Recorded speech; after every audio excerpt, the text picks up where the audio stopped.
How to make an authentic Valencian paella. Are you a fan of Spanish cuisine? Then you must have heard of the world-famous dish, the Valencian paella.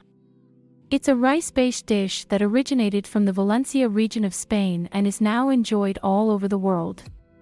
Here's a step-by-step guide on how to make an authentic Valencian paella.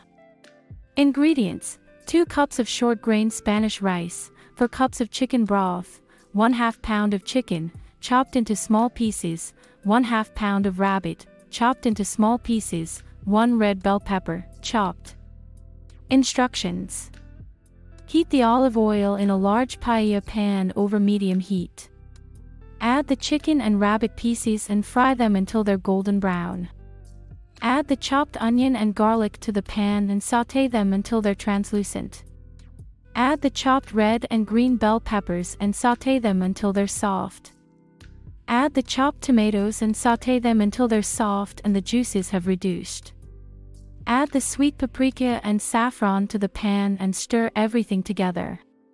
Add the rice to the pan and stir everything together. Add the chicken broth and salt to taste. Stir everything together one last time. Let the paella simmer over low heat for about 20 to 25 minutes, or until the rice is cooked and has absorbed all the liquid. Once the paella is done, remove it from the heat and let it rest for a few minutes. Serve the paella hot and enjoy.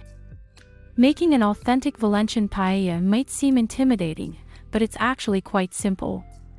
Follow these steps, and you'll be sure to impress your friends and family with your delicious culinary skills. Bien proved.